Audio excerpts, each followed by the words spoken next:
वे दोनों चलते चलते जल्दी ही एक नगर के करीब पहुंचते हैं तो नगर से ढोल और नगाड़ों की आवाज सुनाई देती है। महाराज, मुझे तो लगता है इस नगर में कोई खुशी का माहौल है। यहाँ पर कोई शुभ कार्य हो रहा है। मंत्री जी, शुभ और अशुभ का तो पता हमें नगर के भीतर चलकर ही मालूम चलेगा। दोनों जल्दी ही नगर के भीतर चले जाते हैं तो देखते हैं सामने मैदान में काफी सारी भीड़ इकट्ठा है, जहां पर कुछ लड़कियां सज धज कर खड़ी हैं। वहां पर खड़े लोग तो कभी हंसने लगते हैं और फिर कभी रोने लगते हैं। यह दृश्य देखकर राजा तो अचंभित रह जाता है।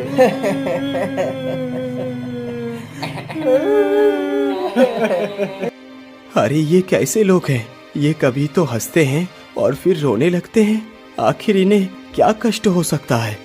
महाराज, चलो हम उस बूढ़े व्यक्ति से चलकर पूछते हैं।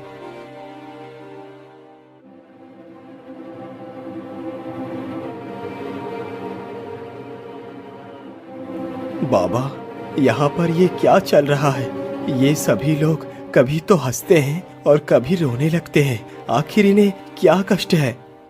बेटा, यहाँ पर वर्ष के अंतिम महीने के अंतिम दिन में एक प्रतियोगिता होती है जिसमें नगर की सारी कुंवारी युवतियाँ शामिल होती हैं। फिर उन्हीं कन्याओं में से किसी एक कन्या का विवाह उस सुंदर राजकुमार के साथ होता है।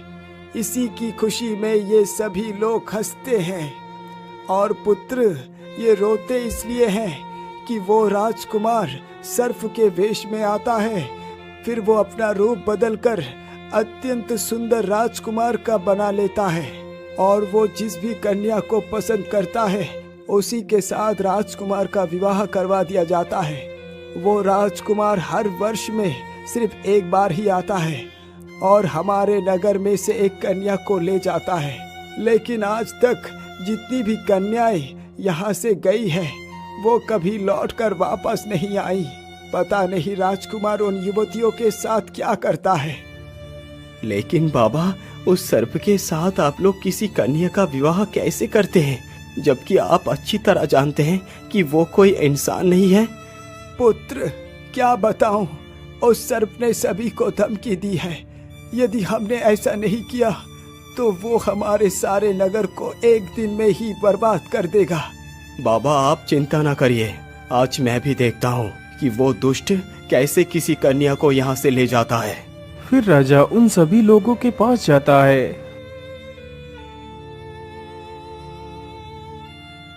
आप लोग घबराइए मत। अब वो सर्प आप लोगों का कुछ भी नहीं बिगाड़ पाएगा।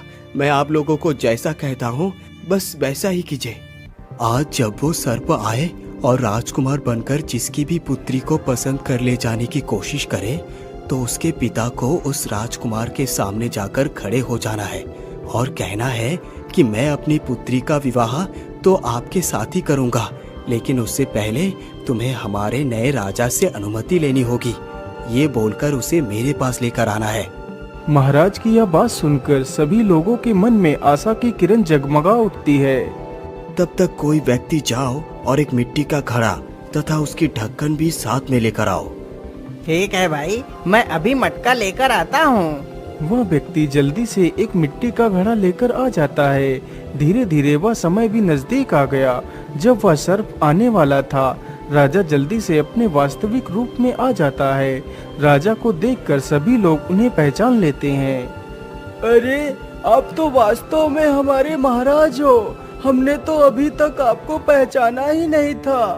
हाँ हाँ महाराज, हमें उस दुष्ट सर्प से बचा लीजिए। आप लोग चिंता न करें, मैं आप लोगों को कुछ भी नहीं होने दूंगा। बस मुझ पर भरोसा रखिए। तब तक वह दुष्ट सर्प भी वहां पर आ जाता है।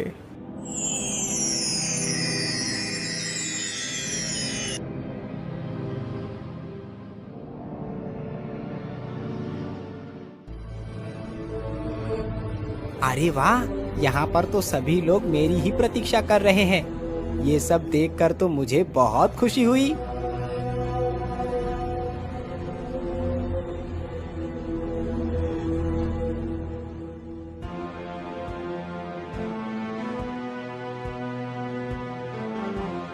क्या नगर की सारी युवती आ चुकी है? मुझे ये सुंदरी पसंद है। लाइए विवाह की रस्म पूरी की जाए। राजकुमार जी, हमारी सारी रस्में अब बदल चुकी हैं। विवाह की रस्में तो आपको हमारे नए महाराज ही बता सकते हैं। अच्छा, कहाँ है तुम्हारा ये महाराज? हमारे महाराज उस पेड़ के नीचे बैठे हैं। अच्छा अच्छा, ठीक है। चलो मुझे अपने महाराज के पास ले चलो। इतना कहकर सभी लोग राजा के पास जाते हैं। बोलिए महाराज, आपका क्या रस्म है जिसे मुझे पूरा करना है?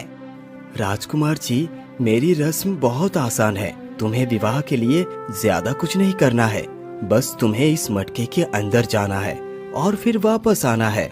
यदि तुमने ऐसा कर दिखाया तो मेरी रस्म पूरी हो जाएगी और तुम युवती से विवाह करके उसे अपने साथ ले जा सकते हो। अरे महाराज, बस इतनी छोटी सी बात। लीजिए, मैं अभी आपकी रस्म को पूरा किए देता हूँ। इतना कहकर वह राजकुमार अपना रूप अत्यंत सूक्ष्म कर देता है और मटके के अंदर घुस जाता है। तभी राजा इशारा कर देता है तो मंत्री तुरंत उस मटके की ढक्कन को बंद कर देता है। वह राजकुमार ना तो कोई सर्प था और ना कोई राजकुमार, वह तो एक शैतान था जो युवतियों से विवाह कर ले जाता था और फिर उन्हें मारकर खा जाता था। अरे आप लोग जल्दी से इस मटके को आग में जला दो ताकि वो शैतान भी इसी आग में जलकर भस्म हो जाए।